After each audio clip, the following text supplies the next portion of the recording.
The New York Knicks unfortunately had a bit of a rocky season last season when we look at the playoffs. And when I mean rocky, I'm talking about injuries. These dudes had injuries after injuries and just couldn't catch a break. But this season is a different story. The Knicks have different goals and their expectations are probably to make the finals.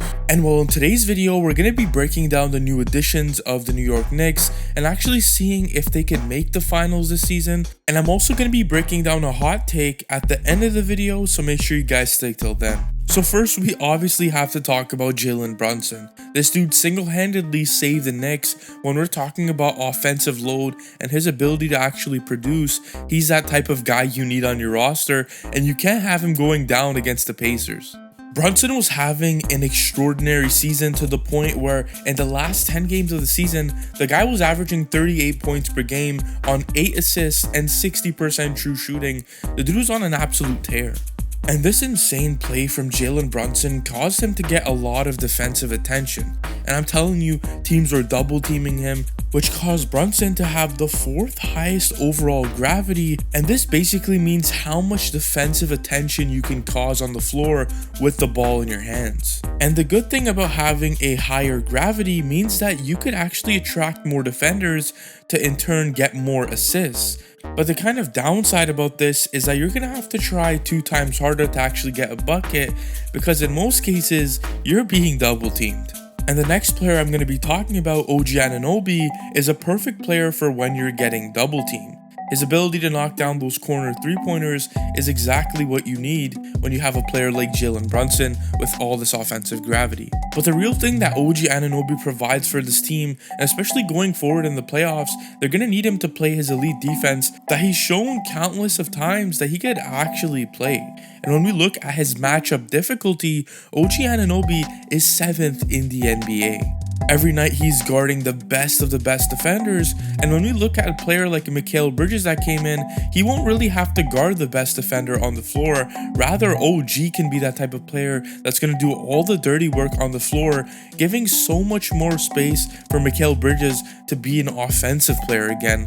Kind of like how he was with the Nets, but with a very less usage role, because he's just going to be taking a lot more catch and shoots, playing off the ball a lot more.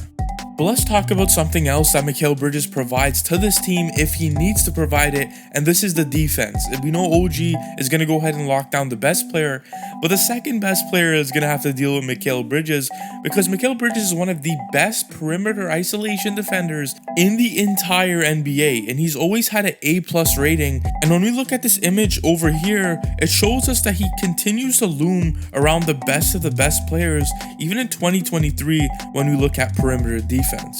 Next, we have to look at Mikal Bridges' ability to play off the ball. And when we look at the top 10 wing shooters in ball screen navigation, Mikal Bridges is first in the entire NBA at playing off ball. So if I'm being honest with you, I feel bad for anyone that's going to have to come up against the New York Knicks defense. Another standout player last season was DiVincenzo, and his ability to space out the floor for Jalen Brunson once again, knocking down big threes. And when we look at his catch and shoot 3-pointers, he was 2nd in the entire NBA in field goal attempts for these shots. So he was shooting up a lot of threes in the playoffs and making them at a very high clip.